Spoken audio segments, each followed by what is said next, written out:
Hello guys! Welcome back sa Nelods TV channel.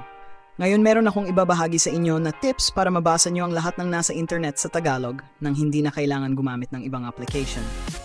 Yes, totoo ang narinig nyo. Gagawin nating Tagalog ang lahat ng nabasa nyo sa internet. Makakatulong ito sa ating research, assignments, at iba pang school activities na binibigay sa atin ng mga teachers. Kaya wag nyo i-skip ang video na ito. Dahil sa video na ito, tuturuan ko kayo kung paano ito gagawin step by step. Okay, simulan na natin. Bibigyan ko muna kayo ng halimbawa. Halimbawa, binigyan tayo ni teacher ng assignment tungkol sa kasaysayan ng Pilipinas. At ito ay dapat sa Ingles. Kailangan natin itong pag-aralan sa pamamagitan ng pag-research sa internet. Kaya lang, may problema. Hindi tayo magaling sa pag-intindi ng Ingles. So paano na? Dahil dyan, binuo ko ang video na ito para masolusyonan natin ang ganitong problema. Ang gagamitin lang natin ay ang Google Chrome app at hindi na kailangan ng ibang app. So buksan lang natin ang ating Google Chrome app. Pagkabukas ng app, mag-search tayo ng kahit ano.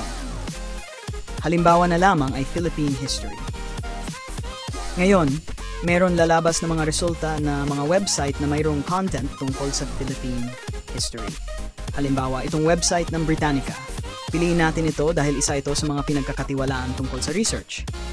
Pagkatapos natin makapasok sa website ng Britannica, mababasa natin ang mga content tungkol sa Philippine history, ngunit lahat ng ito ay nakasulat sa wikang Ingles.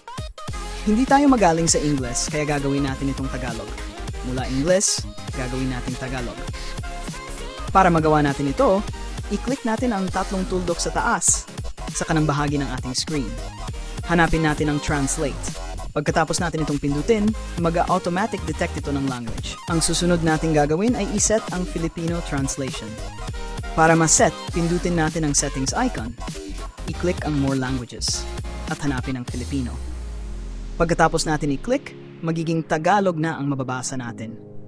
Ganun lamang kadali at hindi mo na kailangan maging magaling sa Ingles para makapag-research ka ng mahusay sa internet. At yun lamang ang tips natin ngayon guys. Kung nagustuhan nyo ang video na ito, i-like, share, at subscribe ang ating YouTube channel. Hanggang sa muli, maraming salamat sa panonood.